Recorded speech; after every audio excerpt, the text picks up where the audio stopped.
Hey everyone, it's Facebook question of the week time. I'm going to see if Jack Bauer will come up and say hi. Do you want to come say hi? Come here. Come here. Can you come up here? Come. Hey.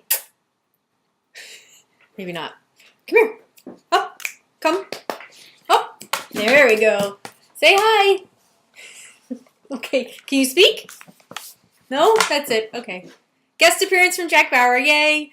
So the Facebook question of the week comes from my friend Rich, who does a lot of work out of Panera Bread Company, even though he has an office. It must be like his quiet time. And he always has really funny stories about the things he overhears. Not the Facebook question of the week, but just a little story about my friend Rich. His question is, however, I gotta look over here to read it.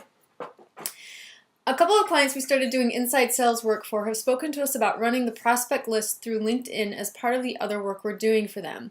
I spoke to our in-house social media guy about it, and he says that LinkedIn tends to be very strict about not letting people do this kind of thing and may penalize someone for sending too many rejected or ignored invitations. Others I have spoken to say the odds of that happening are pretty low. I was wondering if you've heard anything one way or the other on this. Actually, I have personal experience on that. About 3 years ago, when I realized that LinkedIn was more than just a resume builder and I could actually use it to prospect for new business and to look for candidates, I went through and looked for Vistage members, because I'm a Vistage member, which makes sense, throughout the country. And I would send them invitations, and they were all personal invitations that just said, you know, I see you're a Vistage member in Colorado, would love to connect with you here to share best practices, something like that. And a lot of people, instead of clicking not now or whatever the term was back then, they were reporting me for spam. And I got my privileges revoked for a little while.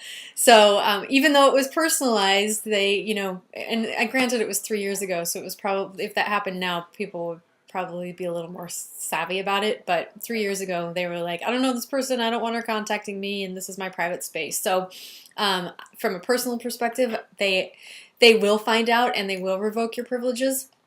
I just don't recommend it, especially if you're throwing in a prospect list and trying to connect with them on LinkedIn without some sort of connection. The way that LinkedIn works really, really well is if you know somebody. So let's say that Rich, I am connected with somebody that you'd like to know or somebody that's on that prospect list.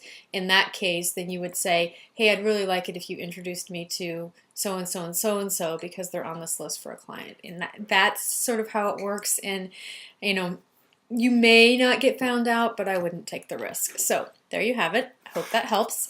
If you guys have other experiences with LinkedIn or have other recommendations for Rich, please leave it in the comments below. And go over to facebook.com/ArmandDietrich. Leave a question on the wall there. I think I'm running short. I've got 1, 2, 3, 4. I have about 6 more weeks left, so get over there and leave a question, and I'll answer it in a coming week. See you soon.